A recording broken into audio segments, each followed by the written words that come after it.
All right, welcome back to the channel. It's your boy Fanon, and in this video, we're going to be in the 122-pound division and the 147-pound division at the same time, where people are out there blaspheming about this ERROL Spence Jr. and Terence Crawford fight and what it means for who the best fighter in the world is. Now that Inoue, Monster Inoue, has knocked out Stephen Fulton Jr. My opinion, I'm going to give it to you in a very strong fashion, is that is a bunch of media-driven hype job nonsense. Not calling Monster Inoue a hype job, because I do not believe he's a hype job. I do, however, believe that this whole thing is extremely disrespectful to say. Like Ring Magazine has said, ESPN has said, that Monster Inoue is the #1 pound-for-pound fighter no matter what happens on that PBC card. Because there's one guy that is fighting on that card that I don't think is going to win. He may, I don't think he is. But if he does, there's no way in the world that man is not the #1 pound-for-pound fighter in the world, and that is Terence Bud Crawford. And to say anything different is, in my opinion, is absolutely shameful on every single solitary level that you could have the discussion. Let's talk about that in this video.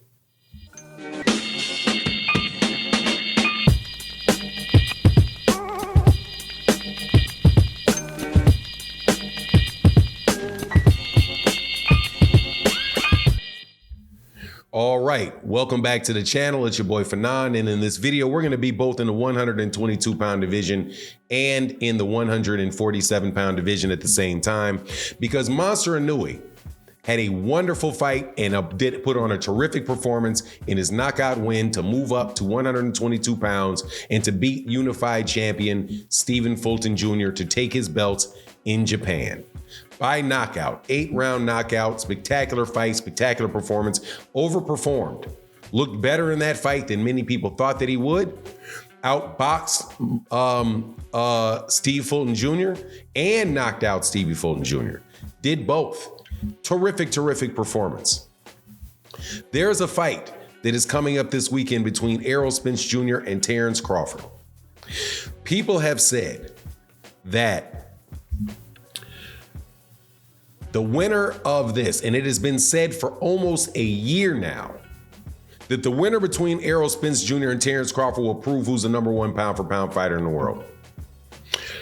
Somehow, and in a very predictable manner, mainstream boxing media has tried to snatch that from those guys before the fight even happened, based on Monster Inoue's performance.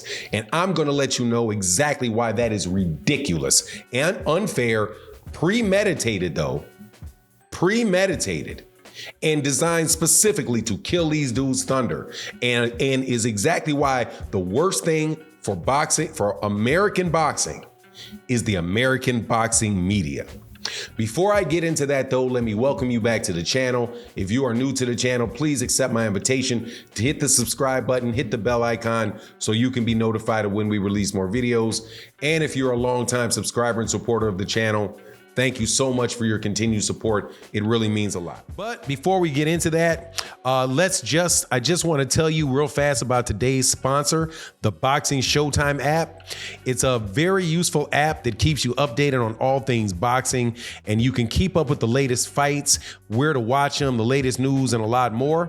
For any hardcore boxing fan like myself, and most likely all of y'all, I would definitely recommend downloading it. And it also is most definitely a big support to the channel.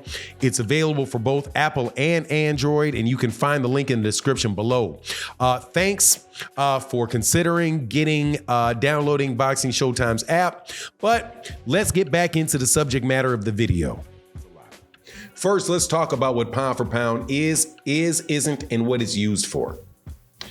What pound for pound should be is a comparison of the skills of fighters to see who is the most well-rounded fighter and who would win a fight if they were to fight the heavyweight champion of the world. That's what it is supposed to be. There's supposed to be one person that is the pound for pound guy that can compare to the heavyweights. That's the way it used to be used. The way that it is used now is for media outlets that, by the way, media outlets with vested interest in certain fighters, like Ring Magazine, who is owned by a promoter, Oscar De La Hoya. When you are owned by a promoter, you have a vested interest in that fighter, whatever that promoter wants to be the case. If they are your competitors, boo you on the competitors. If you are somebody that you like and you can work with, we can celebrate them as well. If it is somebody that is with the promoter themselves, okay, they get the benefit of the doubt. As you've seen over and over again with Ring Magazine, with Canelo Alvarez and Ring Magazine's treatment of the PBC fighters, who their owner, Oscar De La Hoya, has sued and talked badly about for years and years and years. For some reason, guys on the PBC guys can't find their way onto that list. Same thing for ESPN, who has a contract with Top Rank itself, has a contract with the promoter of Monster Inoue, Vasily Lomachenko, and all of these other fighters that find their way on that list no matter what happens to them, right? Now, so what is it? It's a marketing ploy. What is marketing used for? Your marketing is used to make people think certain ways. And it is thinking about what the value of a fighter is. Mike Coppinger wrote 3 days before this fight with Monster Inoue an article that said why Monster Inoue should be your favorite fighter. Why in the world should he be my favorite fighter? I have to get up at 4 o'clock in the morning to see him fight. What sense does that make? I don't even have to read the article. How's he going to be my favorite fighter? I have to get up at 4:30 in the morning to watch him fight. That's ridiculous. And on top of it, what has he done that is better than all these other guys? But Monster Inoue is a very, very good fighter. Very good fighter. One of the best guys, clearly the best guy at 122 and below. And that's dang near half of the boxing weight classes, even though they're really only separated for about, what's the difference between 105 and 122, right? But anyway, here's my thing. They say that ERROL Spence Jr. and Terence Crawford is not for pound, it's for pound number 2. Let's look at, with ERROL Spence Jr., I could say, okay, you got a point. It's undisputed at 147. That's the weight class he's been in his whole career. He becomes undisputed. He does beat a top 2 pound for pound fighter in the world to do it, which is not what Steve Fulton Jr. is, not remotely, but he didn't move up in weight to do it. So, okay, I could say if you said that, okay, there's an argument for that. Not for Terence Crawford, though. Terence Crawford, if he wins this fight, which I don't predict that he does, Terence Crawford would be a 135 pound champion. He would be an undisputed champion at 140, and he would have moved up in weight and become an undisputed champion at 147 pounds, his second consecutive weight class, and did it against a top 3, top 4 pound for pound fighter in order to get it done. Compare that to Monster Inoue, who I do believe has had titles in 4 divisions. Terence Crawford has had titles in 3 divisions. Monster Inoue, that is a undisputed champion in 1 division, where Terence Crawford would be an undisputed champion in 2 divisions. And also, shout out to Scooter, shout out to for sure, Steve Fulton Jr. is a very, very good fighter. I had him as my number 7 pound for pound guy before he fought Monster Inoue, who I had at 9.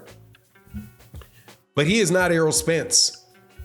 That's not the same level of competition that he moved up and fought. And that is for a unified title, not an undisputed title. However, seeing as we know that this is a predetermined thing with the marketing teams of Ring Magazine and ESPN, which I think serves a dual purpose. One, which is once again trying to submerge their competition, the PBC, Showtime, Fox when they air fights, the competitors of the people that actually own them, or they have contracts with, like Golden Boy, who owns Ring Magazine, and ESPN, who has a contract with Top Rank and airs the fights of the fighters that they so self-servingly say are better despite having accomplished less. But even if you take all of that away and go back to what pound for pound really should be, how do you know who a pound for pound fighter is? You have to look at the scoring criteria of boxing. Clean and effective punching, effective aggression, defense, and ring generalship. And judge that fighter on what they possess in that regard. And if you do an analysis of that, and you take into consideration the politics of getting these belts, who besides Monster Inoue could have been in a situation that those weight classes could be in a situation where the world champion world champion Steve Fulton Jr. has to go all the way over to Japan to fight him in his own backyard in front of his own crowds under his own rules. Who besides somebody with Top Rank magazine, Top Rank or ESPN, even at lightweight, are going to be able to get all those belts lined up if the promoter itself does not have possession of those belts? How? There's a political aspect to the number of belts that you have. And the media, mainstream media, legacy media, they recognize that whenever it works for their argument, but skip it and ignore it whenever it does not. This is nothing but an attempt, a blatant attempt to rob Errol Spence Jr. and Terence Crawford and American boxing fans of the credit that they deserve for having cleared out one of the deepest divisions that there was in boxing. There is no comparison in the depth of the fighters and the talent levels of the fighters at 147 than there is at 122, 118, or 115, or 112. There's no comparison between that weight division where you have guys like Keith Thurman, you had Manny Pacquiao, you have your Danny Zugas, Danny Garcia, Errol Spence Jr., Jaron Ennis, Virgil Ortiz. The number of fighters and top-notch fighters in that division itself tell you the level of skill you have to get one belt in that division, let alone to get 3 belts in that division or to get 4 belts in that division. You have to go through a much harder route just right there to get it. Not to mention the fact that how many human beings are there out there really that can even weigh in at a fight at 118 pounds? And the styles of the fighters and the fact that you're not going to be able to take those shots. Monster Inoue right now is the only guy at that weight class that can do that to anybody. When he gets to 126, gets to 130, gets to 147, there's a bunch of dudes out there that are going to lay you out and give you shots back for the shots you're coming to them with. But anyway, you know what the route is. You knew what the deal was. I said it before the fight was made.